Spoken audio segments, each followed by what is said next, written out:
Bismillahirrahmanirrahim. Elhamdülillahi Rabbil alemin ve sallallahu ala seyyidina Muhammed ve alihi tahirin. Allahümme salli ala Muhammed ve ali Muhammed ve accil ferecahum. Rabbi şrah li sadri ve yassir li emri ve hlul uqdeten min lisani yefqahu qavli. Salam əziz tələbələr, əziz müminlər, hər birinizi xoş gördük. Biz Luqman surəsinin 25-ci ayəsindən 30-cu ayəsinə qədər təfsir eləyirdik. Gəldik bu yerə çatdıq ki, növbəti ayədə Allahın geniş qüdrətinin digər bir bəyanına işarə eləyir ki, Allah Teala öz müqəddəs kitabında, Qurani Kərimdə və özünün hər bir şeyə qadir olduğunu, qüdrəti çatdığını bəyan eləyir. Və buyurur ki, Ələm tərə ənəlləhə yulicul leylə fin-nəhəri və yulicun nəhərə fil-ləylə. Allahın gecəni gündüzə, gündüzü də gecəyə daxil etdiyini görmədinmi? Yəni, gecə ilə gündüzün bir-birini əvəz etməsi həqiqətən insan üçün hər bir ağıllı həqiqətləri görə biləcək, dərk eləyə biləcək, bu nəzm intizamı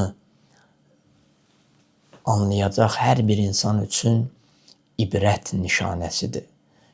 Hansı ibrət? O ibrət ki, Allahın sonsuz qüdrətinin göstəricisidir. İnsan Allahı, onun qüdrətini, onun bu aləmdə qoyduğu nəzm intizamı görür. Və növbəti ayədə buyurur ki, وَسَخَّرَ الشَّمْسَ وَالْقَمَرِ Günəşi və ayı ram etdiyini görmədinmi? Yəni, necə ki, günəş, ay nə qədər bu təbiət aləmi üçün zəruridir. Yəni, insan həyatının ayrılmaz bir hissəsidir. Ki, o günəş və ay insanın yaşamının davamiyyəti üçün, insan yaşamı üçün zəruri, lazımlı şeylərdəndir. Necə ki, gecə və gündüz insan üçün aramlıq bəxş eləyir. Digər bir ayədə Allah Teala buyurur ki, biz gecəni sizin üçün istirahət olaraq qərar verdik. Yəni ki, siz gecəni istirahət olaraq cisminizin, ruhunuzun aramlığı üçün bir rahatlıq tapasınız. Eynən də ay və günəş. Allah Teala buyurur ki, وَسَخَّرَ الشَّمْسَ وَالْقَمَرِ Günəşi və ayı ram etdiyini görmədinmi? Və digər bir ayədə isə Allah Teala buyurur ki, كُلَّ يَجْرِ إِلَى أَجَلٍ مُسَمَّى Hər birinin müəyyən olunmuş vaxtadək hərəkət etdiyini görmədinmi? Yəni, burada Allah Teala tam belə deyim də, dəqiqlikdən, bu aləmdə qoyulan nəzm intizamdan, bu aləmdə olan göz qamaşdıran, insanın ağlını işə salacaq, insanın fitrətini o xaliqə, o Rəbbə, o qüdrət sahibinə yönəldəcək bir bəyanla buyurur ki, hər birinin müəyyən olunmuş vaxtadək hərəkət etdiyini görmədinmi? Görsən, günəş və ay necə öz növbələrində işini görürlər. Gecə və gündüz hərəsi özünün müəyyən olaraq Allahın əmrini icra eləyirlər. Bunlar hamısı ağıl sahibləri üçün Allahın sonsuz qüdrətinə, onun xaliqiyyətinə sığınmaq üçün bir dərsdir. Və Allah Taala sonra ayənin ardıca buyurur ki, və ennallaha bima ta'maluna xabir. Allah nə etdiklərinizdən xəbərdardır. Allah sizin hər bir əməlinizdən xəbərdardır, görür, bilir. Yəni elə bir əməl yoxdur ki, istər qəlbinizdə, zehninizdə, dilinizdə, rəftarınızda hər hansısa bir şey yoxdur ki, Allah ondan xəbərsiz olsun. Baxın əzizlər, burada vəlucu əslində mənası daxil olmaq deməkdir. Daxil olmaq. Amma baxın ayədə Allah Taala ki buyurur: yulicul leyli fin-nahar və yulicun nahara fil-leyl. Burada gecəni gündüzə, gündüzü gecəyə daxil etmək mənasına işarədir. Yəni burada müfəssirlər qeyd edirlər ki, gecə və gündüzün il boyu tədriclə uzanması və qısalmasına işarədir. İl boyu gecə və gündüzün tədricən uzanması və qısalmasına işarədir ki, burada həmən vəluc kəlməsindən istifadə olunub ki, ayədə buyurulur ki, yulicul leylə fin-nahar və yulicun nahara fil-leyl. Və başqa bir qeyd də budur ki, tədricən biri, yəni gecə qısalır və eyni qaydada da hiss olunmadan digəri uzanır. Nəticədə özünə məxsusluğu və bərəkəti ilə ilin 4 fəsli əmələ gəlir. Görün, Allah necə bir ecazkar yaradılış bizə təqdim eləyir. Gecə ilə gündüzün bir-birini əvəz eləməsi, gecənin uzanması, gündüzün qısalması.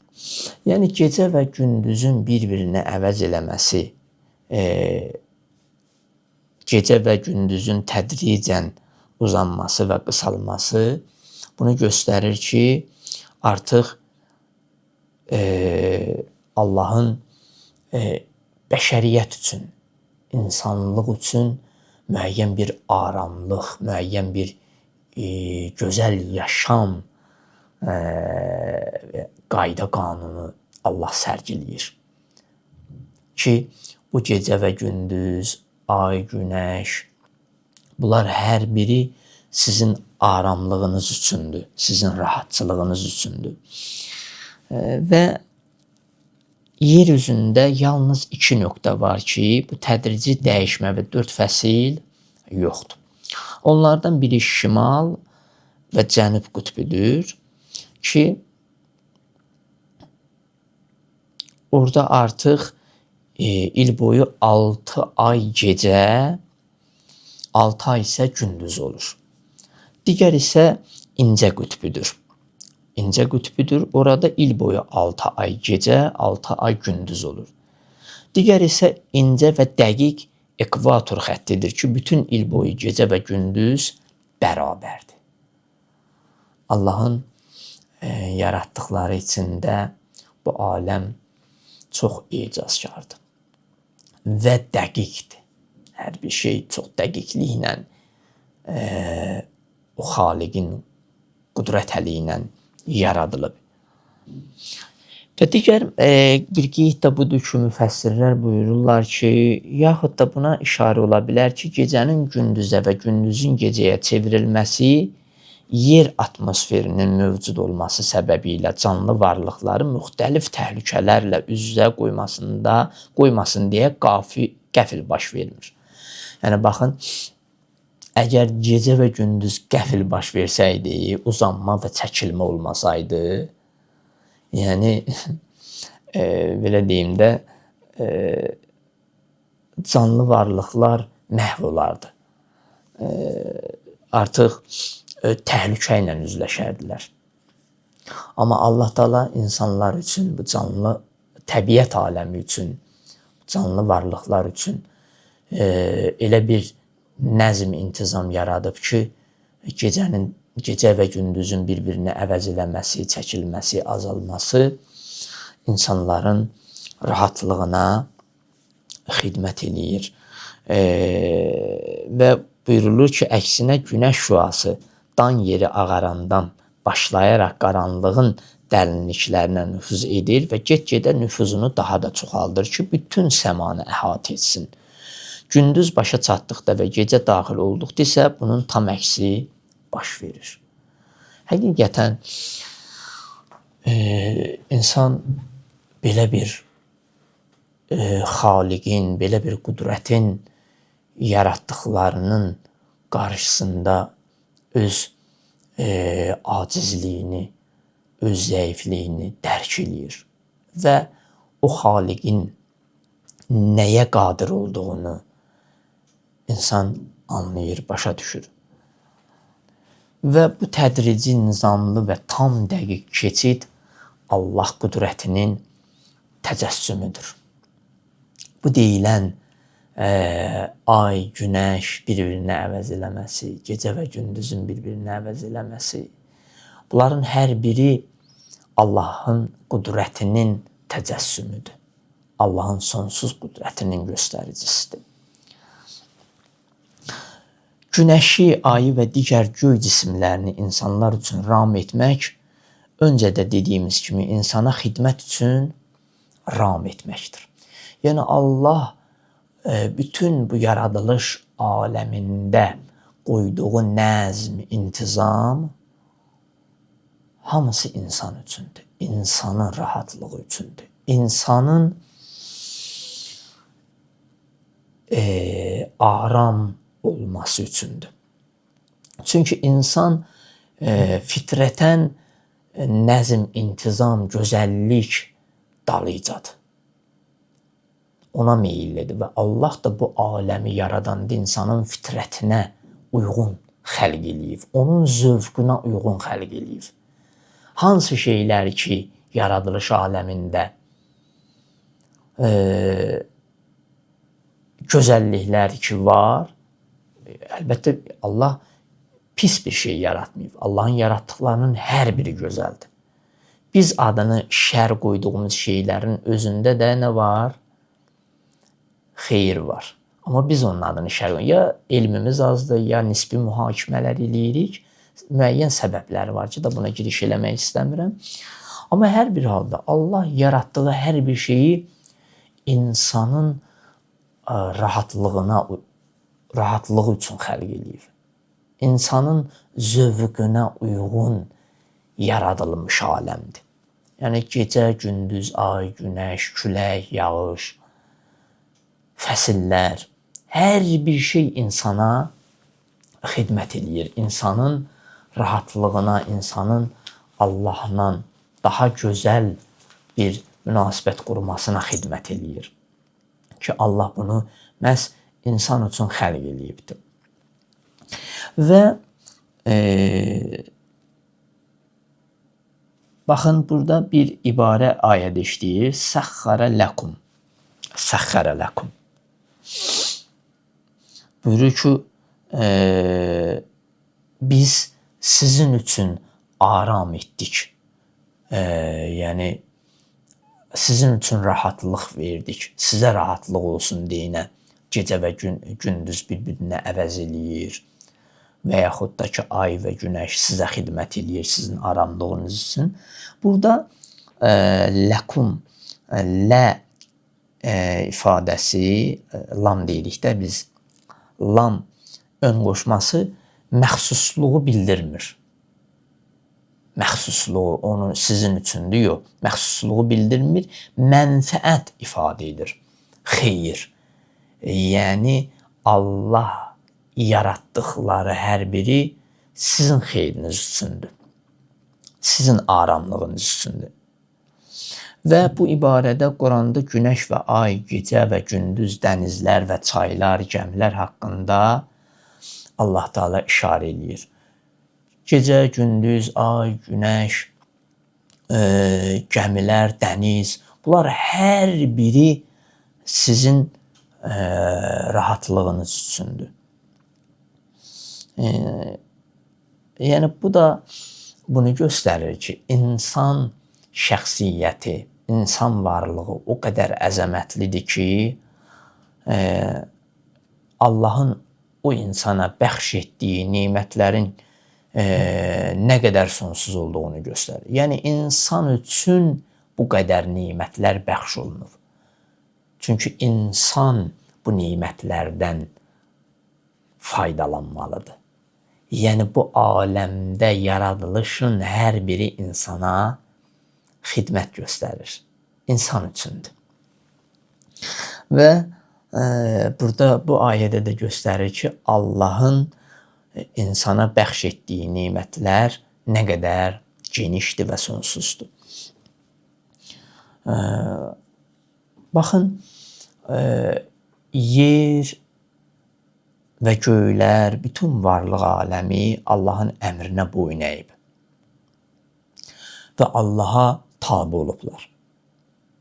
Gecə-gündüz Allahın əmrindən çıxa bilməz. Ay, günəş, bu aləmdə, yaradılışda baş verən bütün hadisələr hamısı bunu göstərir ki, hər bir varlıq xəlq olunmuş Allaha tabedir, Allaha bəndədir. Allahın idarəçilik sistemindədir. Amma biz görürük ki, bu yaradılış aləmində olan hər bir şey ayələr də bunu göstərir, insanın ağlı da bunu təsdiqləyir ki, bu yaradılış aləmində var olanların hər biri insana xidmət eləyir. Amma belə olan halda insanın Allaha tabe olmaması insafdan deyil. Bu qədər ki, Allah yaratdıqları insanın xeyrinə, onun rahatlığına, aramlığına xidmət göstərir. Və necə ola bilər ki, belə bir insan o Rəbbindən qəflət eləsin, o Rəbbinə bəndə olmasın. Və növbəti ayədə Allah Teala buyurur ki, kulli yəcri ilə əcəlin musəmmə. Hər birinin müəyyən olunmuş vaxtadək hərəkət etdiyini görmədinmi? Yəni bu aləmdə gördüyümüz bütün bu nəzm, intizam müəyyən yerə qədərdir. Yəni bu ayə, bu ibarə onu göstərir ki, bu aləmdə gördüyümüz əbədi deyil. Yəni əbədi olaraq davam etməyəcək. Yəni bir gün dünya sona yetəcək. Necə ki ayədə Allah Teala buyurur Təkvir surəsində. İzəş-şəmsu kuvvirət və izən-nücumun kədərət. Ki günəşin büküləcəyi zaman, ulduzların sönəcəyi zaman. Yəni bu ayə həmən o ifadəni təsdiqləyir ki, hər birinin müəyyən olunmuş vaxtadək hərəkət etdiyini görmədinmi? Yəni müəyyən vaxta qədər bu aləmdə bu nəzm, intizam, gecə və gündüz bir-birini əvəz eləyəcək, ay çıxacaq, günəş çıxacaq, müəyyən bir vaxta qədər. Yəni qiyamətin baş verməsi və insanların qəbirdən dirilib məhşər səhnəsinə daxil olması hesab kitab günü. Və indi deyirik ki, bu dünya yeni bir dünya ilə, əbədi bir dünya ilə, axirət aləmi ilə əvəz olunacaq. Və burada da ayədə buyurur ki, çünki bu qədər əzəmətli günəşi və ayı bu qədər dəqiq şəkildə yaradan, milyon illərdir bir-birini əvəz edən bu qədər intizamlı gecə və gündüzü yaradan Allah insanların əməllərindən necə xəbərsiz qala bilər? Burada da buyurur ki, yəni bu qədər biz bu aləmdə dəqiqlik, nəzm, intizam görürük. Yəni necə ola bilər ki, Allah insanların hər hansısa bir əməlindən, onların rəftarından, onların zehnində, qəlbində olan bütün fikirlərdən xəbərsiz ola bilər. Ona görə buyurur ki, bu əsla Allah üçün təsəvvür oluna bilməyəcək bir məsələdir. O həm əməlləri, həm niyyətləri, həm də düşüncələri bilir, agahdır. Ayə ona görə buyurur ki, və ənəlləhə bimə tə'məlunə xəbir. Həqiqətən Allah nə etdiklərinizdən xəbərdardır. Allah bütün əməllərinizdən xəbərdardır. Və bu danışdığımız ayə haqqında ümumi bir nəticə deyilir ki, bütün bunlar Allahın haqq olduğunu, onu qoyub çağırdıqlarının isə batil olduğunu göstərən dəlildir. Yəni bu danışdıqlarımızın hər biri o Rəbbin, o Xaliqin haqq olmasını göstərir. Huvəl haqq, o haqdır, doğrudur. Və ennəmə yəd'unə min dunihil batil. Amma Allahdan başqa çağırdıqlarınız isə batildir. Heçdir, puçdur. Və buyurur ki, və ennəlləhə və aliyyül kəbir. Allah ucadır, böyükdür. Allah ucadır, böyükdür. Və ötən ayələrdə də Allahın biz xaliqliyi, malikliyi, sonsuz elm və qüdrət haqqında müəyyən mətləbləri söylədik, sübut etdik ki, haqq yalnız Allahdır. Yalnız haqq, doğru Allahdır. Çünki haqq gərək məhvə, yox olmağa düçar olmasın. Daim onun varlığı olsun. Onun varlığı indi qeyd edirik ki, vacib-əl-vücub, varlığı vacibdir. Varlığı vacibdir və bütün var olanlar da ondan var olmağı əxs eləyirlər. Ondan başqası, yəni Allahdan başqası batil, məhvə məhkum, məhdud və möhtacdır. Yəni Allahdan qeyri hər nə ki varlıq var, onlar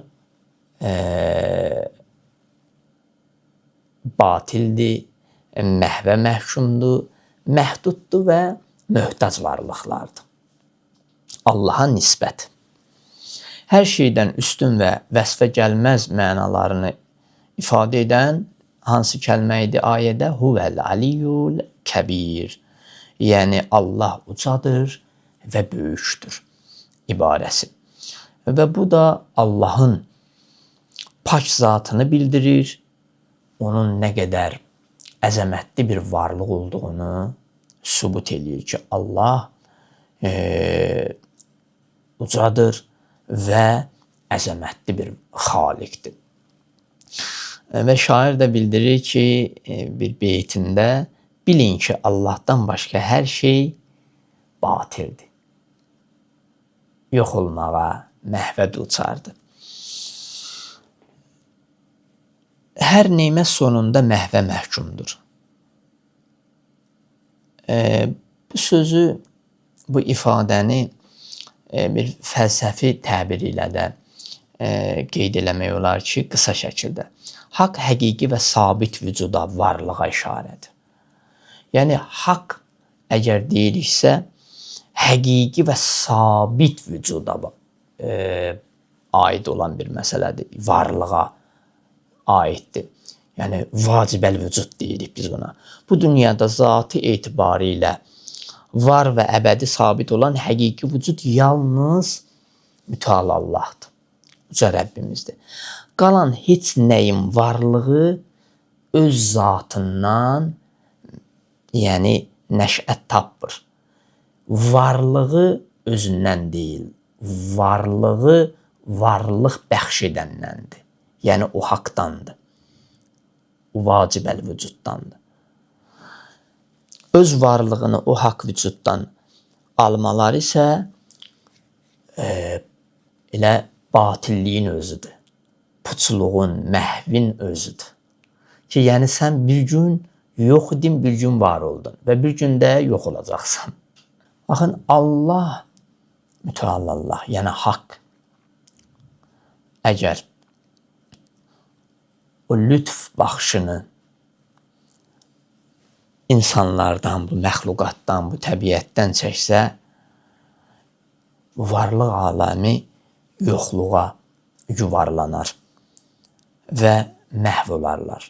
Amma Allahın o lütfü, nəzəri insanlığa həyat verir, insanlığın yaşamasına səbəbdir. Və digər varlıqların haqqın vücudundan asılılığı nə qədər çox olsa, bir o qədər də çox haqq qazanmış olurlar. Yəni, insanın nə qədər haqqın vücudundan asılılığı nə qədər çox olsa, nə qədər özünü o həqiqi haqqdan ehtiyaclı bilsə, öz varlığını ondan görsə, bir o qədər də çox haqq qazanmış olarlar. Yəni, bir o qədər o həqiqi haqqdan bəhrə aparanlardan olarlar. O haqqa mərifət əldə edənlərdən olarlar. Onun xaliqiyyətinə, onun qüdrətinə, onun Rəbliyinə iti bəsirətli olarlar. Hər halda bu qeyd elədiyimiz ayələr Allahın sifətlərindəndir, onun gözəl adlarından, onun özündə cəm olan, özündə olan xaliqiyyət sifəti, onun elmi, onun qüdrəti, hamısı Allahın öz vücudunda olan, özündən nəşət tapan sifətləridir. Amma növbəti ayədə Loğman surəsi 31 və 32-ci ayədə buyurur ki, Ələm tərə ennəl fulkə təcri fil bəhri bi ni'mətəllahi liyuriyəkum min ayatihi innə fi zəlikə ləayətin likulli sabbərin şəkur. 31-ci ayədə buyurur ki, onun dəlillərinin bəzisini sizə göstərməkdən ötürü dənizdə gəmilərin Allahın neməti sayəsində üzdüyünü görmədinizmi? Baxın, bu ayədə Allah Teala bəla burulğanından söz açır ki, müşriklər, Allaha şərik qoşanlar, o ki, gəmiyə minirdilər, dəriya, dənizə daxil olurdular. Dənizdə o təlatümlü külək, fırtına baş verəndə, deyir, onlar hamısı bir ağızla Allahın təkliyinə şəhadət verirdilər və Allahı çağırırdılar köməyə. Amma Allah onları o dənizdən, dəryadan qırağa sağ-salamat çıxartdıqdan sonra yenə Allaha şərik qoşurdular. Baxın, bu ayə nəyi göstərir? İnsan bəzən elə bir boşluğa düşür ki, artıq heç bir əlində olan güc, qüdrət onu xilas eləyə bilmir.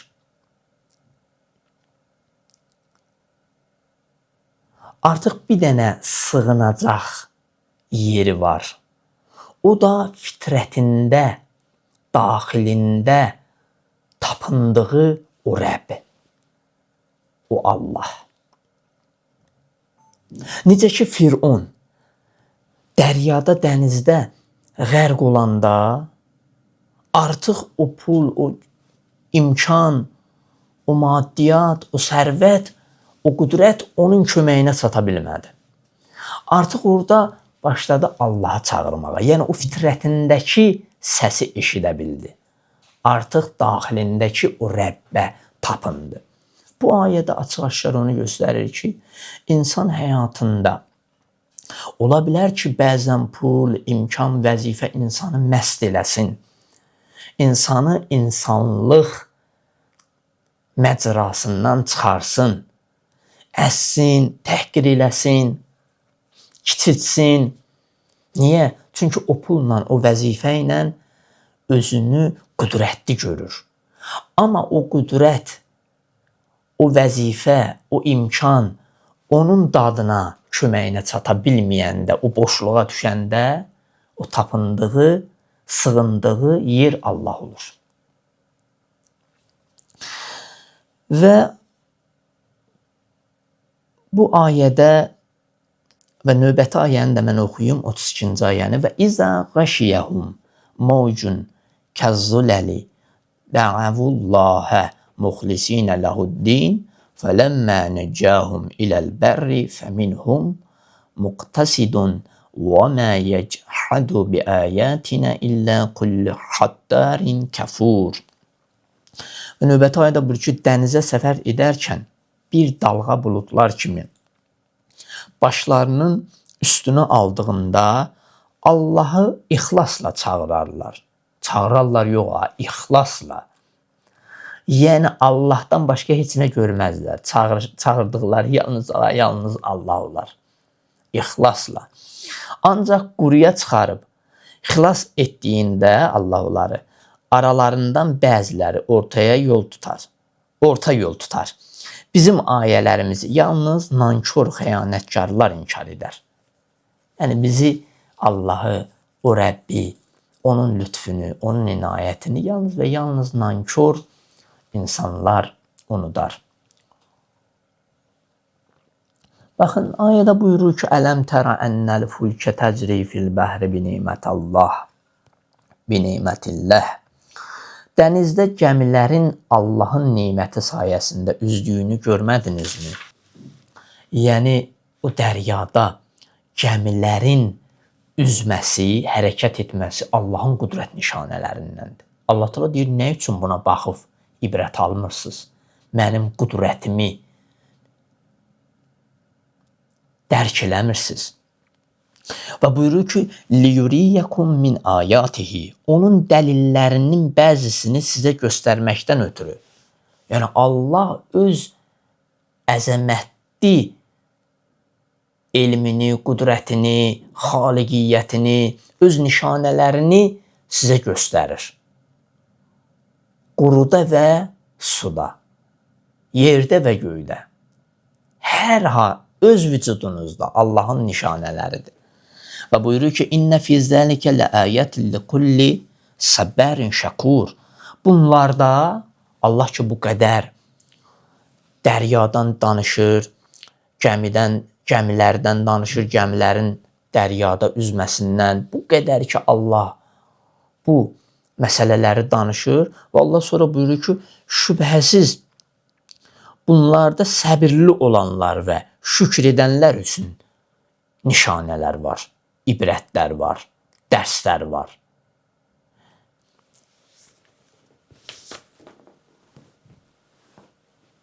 Baxın, şübhəsiz gəmilərin dənizdə, su üzündə hərəkət etməsi yaradılış qanunlarının nəticəsidir. Bir tərəfdən küləklərin müntəzəm hərəkəti, digər tərəfdən isə gəminin düzəldildiyi taxta və ya digər materialların xalis çəkisi, üçüncü tərəfdən suyun qatılığı, dördüncü tərəfdən suyun öz üzərində üzən cisimlərə təzyiqi gəmini hərəkət elətdirir. Görün, nə qədər proses baş verir ki, gəmi hərəkət eləyir. Bu məsələlərdən birində problem yaransa, bu deyilənlərdən, gəmi ya batar, ya çevrilər, ya da dənizin ortasında sərgərdan qalar, hərəkətsiz qalar. Deməli, bu gəmini hərəkətə gətirən bütün o şərtlər, o şərait olmalıdır ki, gəmi hərəkət eləsin. Biri olmasa o gəmi hərəkət eləməyəcək. Amma diqqət eləyin, Allah dənizlərin, insanların səfərə çıxması, bir nöqtədən digər nöqtəyə ehtiyacları olan yükləri daşıması üçün ən yaxşı magistral olmasını iradə etmiş, hər biri onun nemətlərindən biri olan bu şərtləri yaratmışdı. Amma Allah elə bir şərait yaradıb ki, insanlar gəmiləri ilə səfərə çıxması üçün bir nöqtədən digər bir nöqtəyə öz ehtiyaclarını ödəmələri üçün, öz ehtiyaclarını düzəltmələri üçün ən yaxşı magistral olmasını iradə edib Allah. Yəni Allah elə bir qayda, elə bir gözəllik bəxş eləyib ki, heç bir natamamlıq yoxdur. Dəqiqliyi ilə hər bir şey öz yolundadır. Və buyurur ki,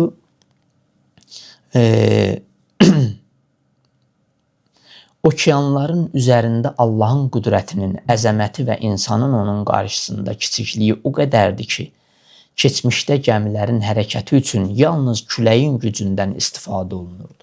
Baxın, keçmişdə bir dənə ancaq küləyin gücü ilə müəyyən işləri həyata keçirirdilər. Amma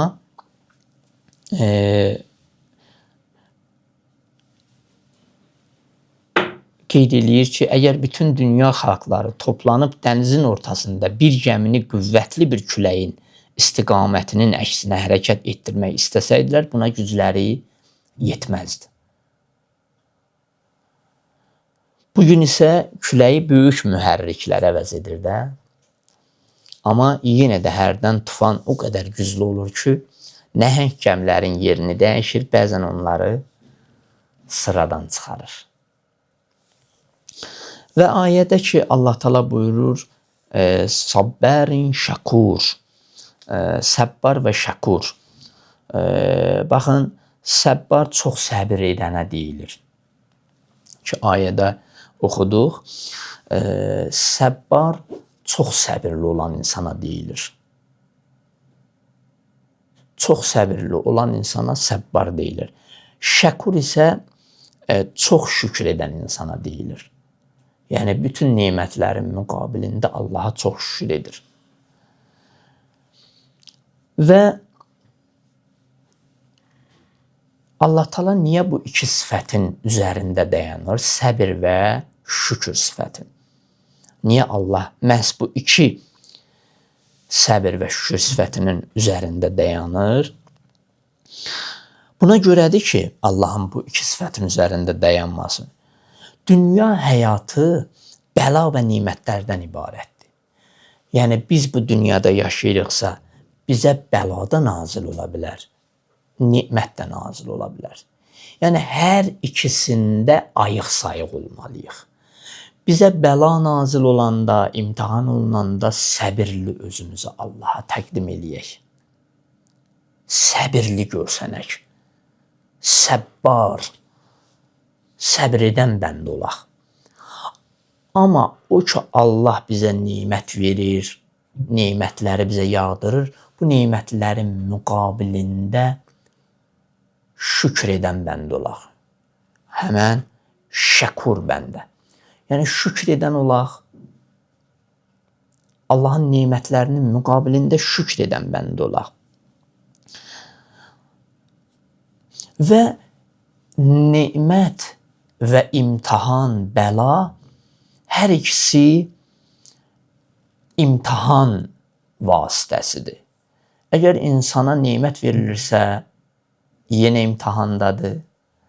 Əgər insana bəla və imtihan üz gətirirsə, yenə də insan üçün imtihandır.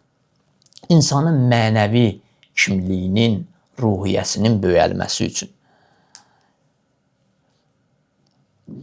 Buna görə də əziz Peyğəmbərimizdən bir hədis nəql olunur. Buyurur ki, əl-imanı nisfan. İman iki qismdir. Nisfun sabr. Birincisi, yarısı imanın səbirdir. Və nisfun şükür. İkinci isə, digər yarısı isə şükür etməkdir. Və digər bir ibarəni qeyd edirlər ki, ya da buna işarə ola bilər ki, yaradılış aləmində böyük ilahi nişanələri dərk etmək üçün stimul lazımdır. Yəni, bu yaradılış aləmində hər bir ecazkarlığı görə bilmək üçün, dərk eləyə bilmək üçün insana bir stimul lazımdır. Bunun üçün də gərək insan şükür edə və səbirli ola. Səbirlə nimət verənə şükür etmək və bəla və imtihan zamanı isə insan səbirli ola ki, bu ecazkarlığı görə bilə, ibrət ala bilə. Mən bu qədər kifayətlənirəm. Bu ayənin müəyyən bir hissəsi qaldı. İnşallah üzümüzə gələn dərsdə Allahın izindən oxuyarıq. Sağ olun, Allaha əmanət olun.